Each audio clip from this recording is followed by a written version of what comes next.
Thank you for joining Anne's Art Desk. These videos are brought to you by the City of Palo Alto and the Palo Alto Art Center Foundation. I have a white pen. I have a pretty thick black marker. And then maybe something I'm going to do as well is just I have some watercolors. And if you don't have them, that's fine. I was just going to use some watercolor paint. Oh, could we use watercolor pencils? Yeah, you could use watercolor pencils or watercolor paint. I will use watercolor pencils because they were actually on my materials list for you guys. But if you have watercolor paint instead of pencils, that will also do fine for you. I try to stay within my materials list when I'm teaching. So I have a brush, some watercolor pencils, a couple pens, that kind of thing. And then I think last week we were talking about sort of 5 principles of painting. We had line, shape, texture, form, and value. I think that was it. And I just want to keep revisiting these because they're really important. There was one other. I'm missing one. I think there are 6. Let's see one of my cards. Yeah, that was what I had. Okay.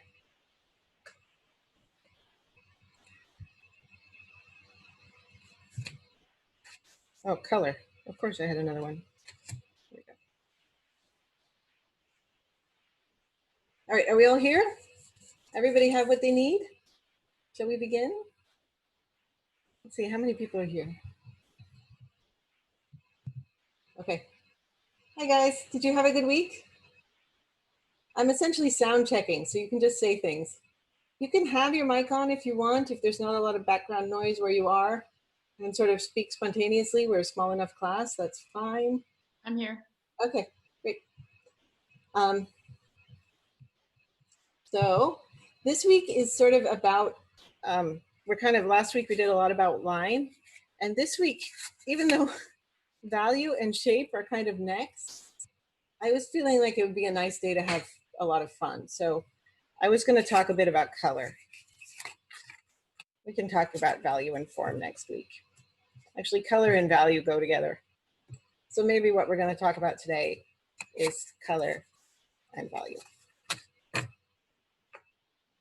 And you think these two things do not go together, right? Who thinks they go together? Are they different things? They're actually, every color has an intrinsic value, and that is really important for color mixing. So for instance, right down here, we have a pretty dark color. And then up here, we have a very light color. So what we're going to talk today about is how the values of color relate to each other and what it means when I say something like color has value. But first, we're going to start with sort of a fun, spontaneous exercise. And that's to just make some marks on a piece of paper with your watercolor pencils. Again, if you don't have watercolor pencils, you can use a watercolor set. Any sort of kit will do. You know, a kindergartner kit will work.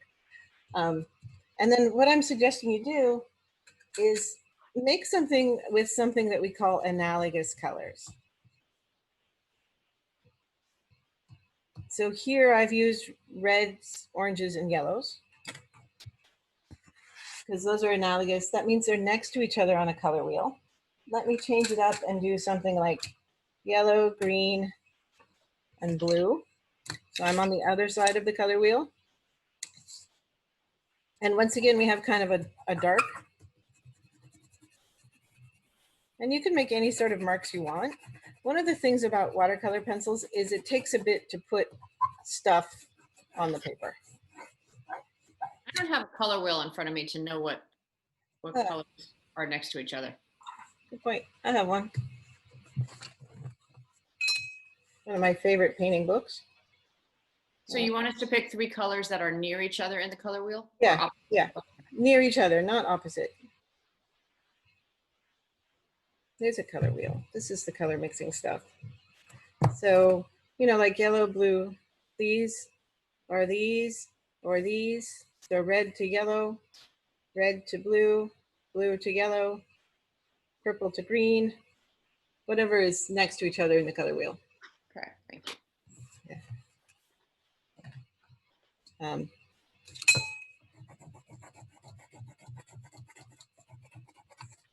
And you want us to just draw anything? yeah, just shapes. Essentially, we're just making washes, but we're using watercolor pencils. Yours can be smaller than this if you want, but I kind of like painting large. You know, people tend to think size of a painting makes a painting more difficult, but it's really how big your tool is and how fast you move that changes whether a size is, whether an art project is a big project or a small project. I don't know if you've ever seen any Sorolla murals, but he painted essentially with house brushes when he was painting murals. So see what a beautiful wash that makes?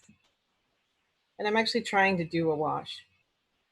And I rinse my brushes between colors unless I really want them to mix.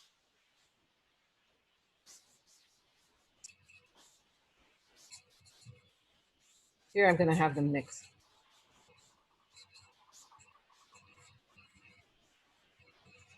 See if you can find some places you might want to add some design elements. So there's one, and I put that aside to dry, just like I did with my yellow one. And then I have another piece of paper already, maybe do 3 or 4. So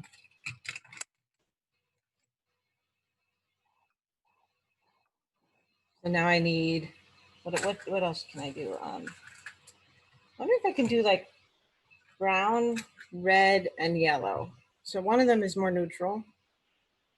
No, let's do blue, pink, and orange. Let's try this. Sorry, terrible sound.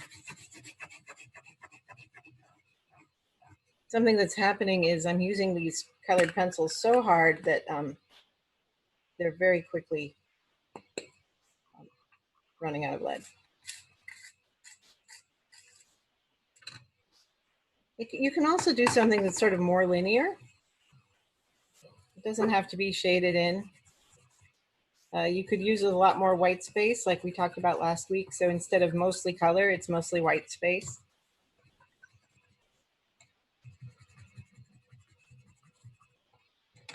And then I'm going to add orange to mix it up.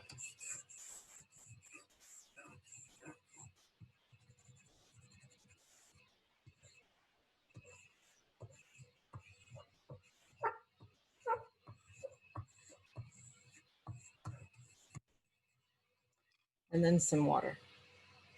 And essentially, this is just all about don't think too much about, is it perfect or have I designed it right? Just make some marks.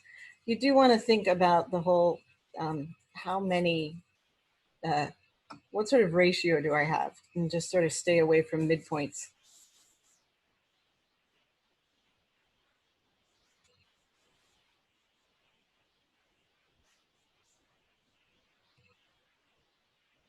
This one sort of bothers me in its red and blueness, so I'm just going to add another element.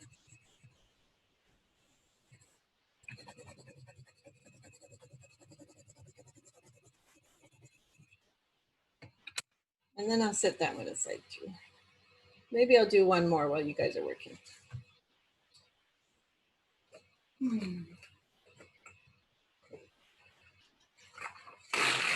Sorry, another terrible sound. All right.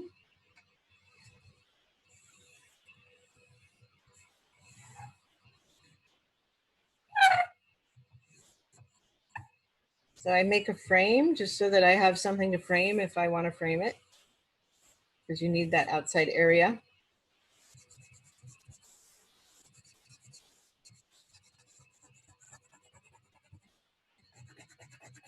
kind of think about thirds as you draw. Okay.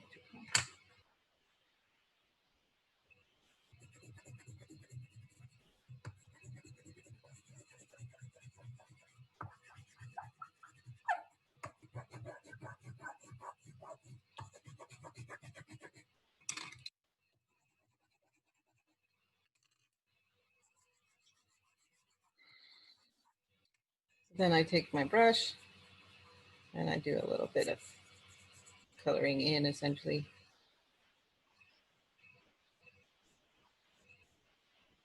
You can see my landscapiness come out at this point. All right.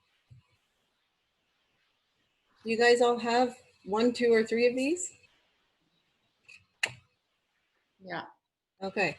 We'll just put them aside rather than run the blow dryer on the Zoom call, which doesn't really appeal to me. And just let them dry.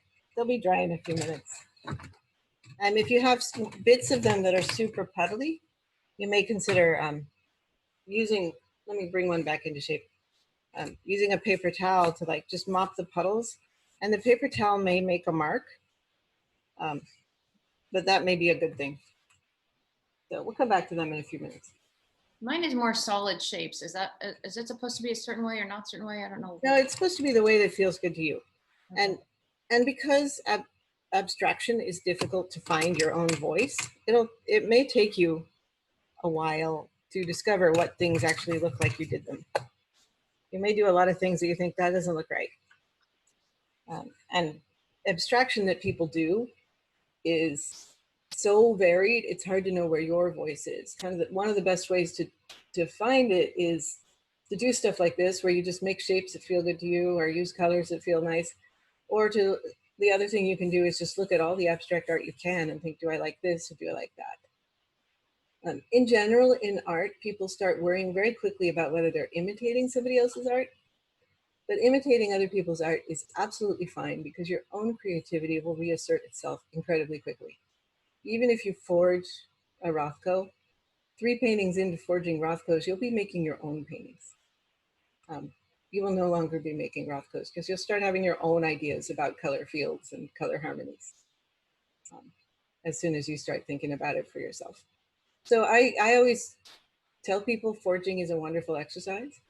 Don't worry that your creativity will be smushed by it, because it's pretty hard to smush your creativity. You'll start pushing things your own way pretty quickly. So it sounds like you guys would like some just sheer geekiness about color. Are you up for that? Are you keen? Yep. Okay, so take 3 primary pencils. Let me pull out some primaries. So choose 6 primaries, 2 blues, 2 reds, and 2 yellows. Let's see if I have that. 2 blues. Is this blue or black? I have to check. Oh, here are my blues. I've gotten dumped up here. That one. And that one. And I think I only have 1 yellow. That's fine. Oh, here's another yellow.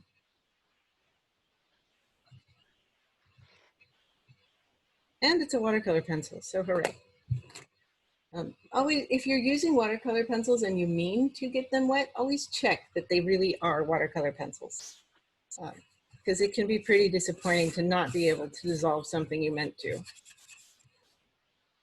So you need six primaries to do this exercise. And this exercise teaches people a lot about value really fast.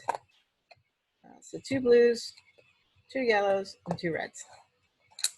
And I'll give you a homework assignment, which will also teach you about color.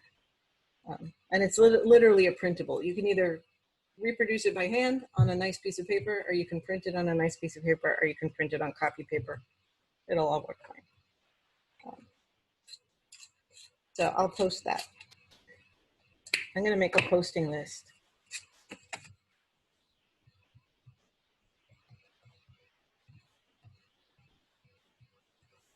Okay.